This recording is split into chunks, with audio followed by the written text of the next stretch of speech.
Welcome to the first video on a 3-part video series on how to squat. My name is Joshua and let's get down to it. First things first, let's go through a list of what you guys actually might need so that you can actually go through smoothly through this video. Alright, so the first thing you're actually going to be needing is some time. If you exercise regularly and you're keeping yourself active, physically fit, you might actually take about maybe 5 minutes to actually understand how to do it.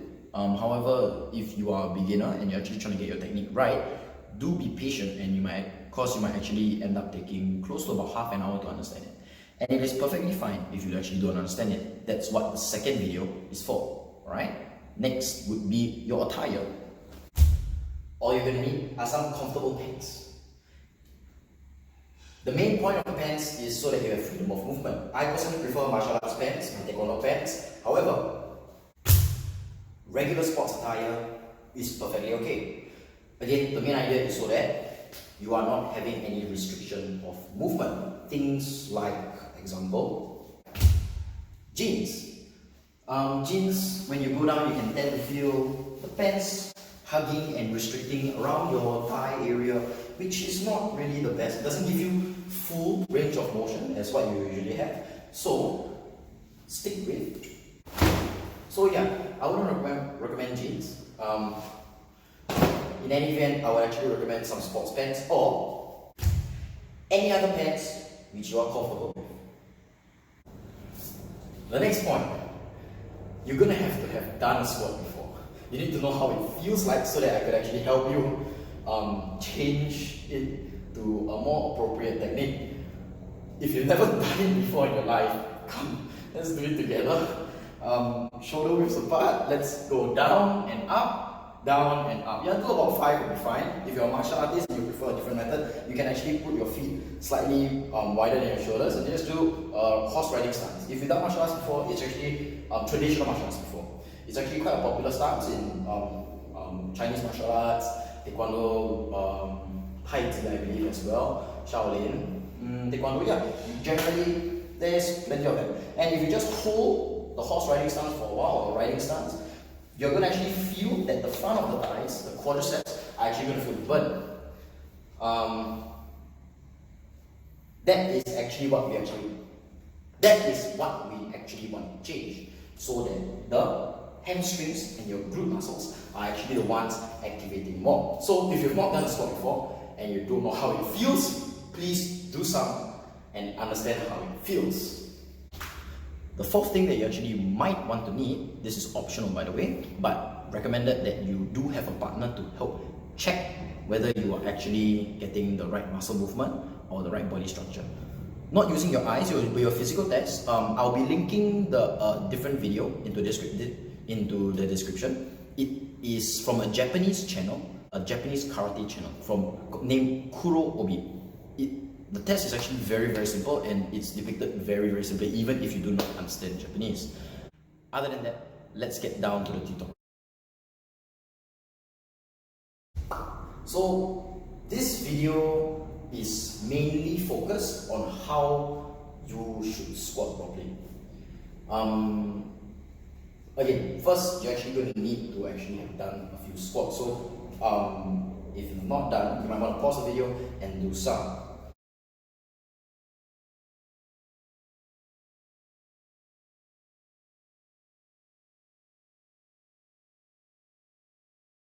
First thing is, how would usually people describe to you how to do a squat? They would describe to you that your knees should not pass your toes, right? And beginners, anyone who has never done it before, will be using your knees to actually go forward, okay? Now, I'm not actually very fond of this phrase, keeping your knees behind your toes, because it actually puts focus more on your knees. And what happens then is your body will naturally want to move your knees. So let's change that a little bit, okay? Do remember, it is not moving and bending with your knees. You're actually going to bend with your hip, okay? So rather than trying to keep the knees behind the toes, and this is what usually would happen if you are focused on keeping the knees behind the toes. The knees are going to move first, and you will still keep it behind the toes, which is fine. and then you're going to bend down your hip. What's going to happen is you're going to feel like you might be falling backwards. Okay, and after a while, if you hold this position, half squat position for a while, you're actually going to feel more burn on the thigh. Okay, on the quadricep, the front part of the feet. Now, I want to change this a little bit. Rather than moving your knee or keeping your knee behind your thigh, what you want to try is to bend with your hip. You want to move the hip backwards instead of knee forwards. So, instead of the knee moving, you want to move and activate your hip bone first. Back and then down. You see, I'm not focusing on my knees at all. However, I believe my knees are actually behind my toes, right? With the hip back and hip down. Up, hip back and hip down. Alright, squatting with the hip. So, if you are actually just doing it purely for exercise and you're not sure about anything else, this level is fine. Do remember, move your hip first before your knee. That will be a great start for a squatting technique. So here comes the hard part. This is where you need to actually have a partner to help you check where you need to have a good body structure and a proper muscle activation. The test is actually very, very simple. Your partner's hand and your fist. This is a punch, right? What you're going to do is not move your fist at all, and the partner's hand will high five the fist.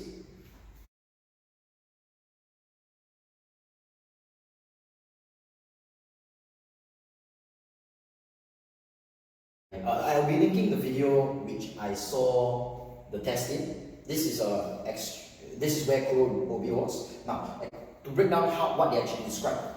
First, we're actually going to be doing some martial arts horse riding stunts. Legs part around shoulder width apart. Okay, and all you're going to do is first bend with your knees.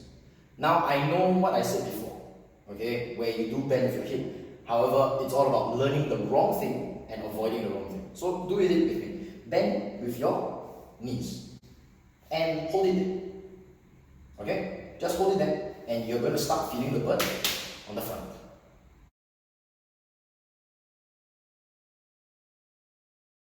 Feeling the burn yet?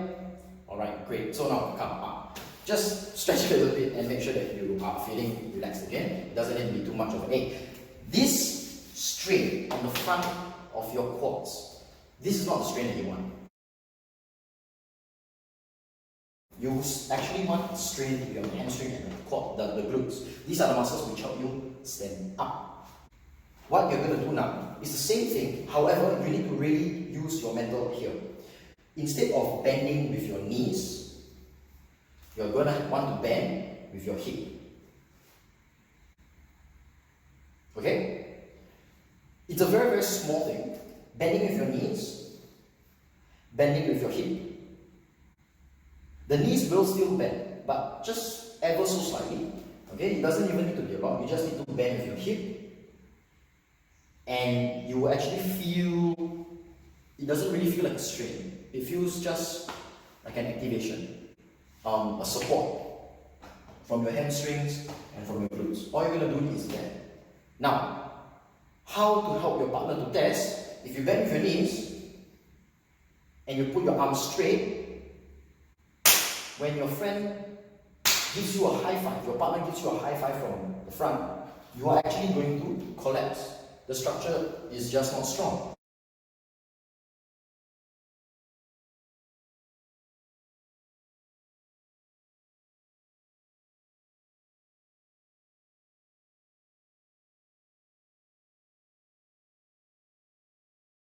However, if you're actually going to bend with your hip, okay, bending with your hip, that's the key word.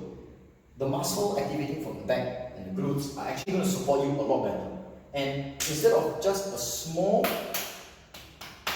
action and reaction, you're going to actually try as hard as you can. You might feel pain here, especially for those who haven't trained their knuckles. However, a large force, you can actually still stay rooted and still stay grounded on the floor.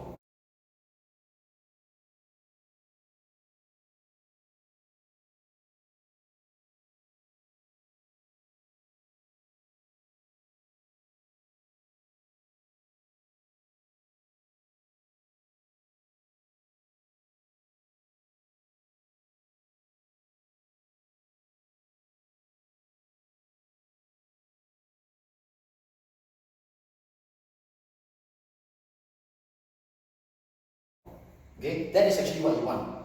Okay, so that's the main feeling that you actually want to have. The hamstrings and the glutes. And the key word to understand all of this is not bending with your knees, it's not going down, it's not going up, it is bending with your hip.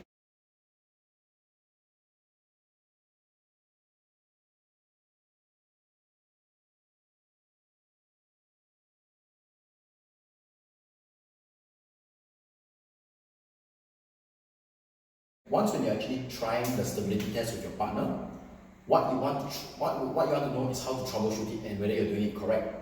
Because naturally, once when I noticed this when I was teaching some people, when you actually started bending with your hip, after the first stability test, what the natural reaction to do is actually try and stay rooted, right? So instead of just standing still and receiving the hip, people tend to expect the hit and they are going to react moving forward, right? So if you pretend to hit, if you're going to pretend to hit it and you don't, and you're doing this, right?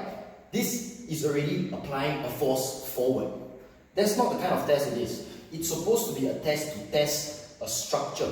It's to check whether your structure and the body activation is correct. And that means no forward movement. You're actually just going to stand here and receive the hit. Receive, not react to the hit. Okay? Reacting is putting your own force against the hit, and receiving is just making sure and trusting that your body structure, your muscle activation is all correct, and receiving the power, not reacting to the power. Alright? So I actually do understand that many of you won't actually understand this feeling, and I actually understand that there are actually some of you who actually do understand this feeling, which is great. And do remember, you do need to have a partner to check for you. If you can do it, you will be able to stay firm to the ground and completely stable. If you're not, you can actually just collapse, just like in the video I linked before. Remember, this video is completely just about feeling and how it should be done. The feeling of your body and trusting how your body works. If you do not understand how to do it, it's okay. It's perfectly fine. That's why I have the second video for you to help you break down the movement slightly more. This video is all about how it feels to do a squat and which muscles you are actually aware of. Cool? If you do not get it the first time wrong, it's fine, you're on the right track. It's impressive that you've got this far in the video and you are trying out how to use your body. Other than that, that's all for the first video. I'll be seeing you in the next video.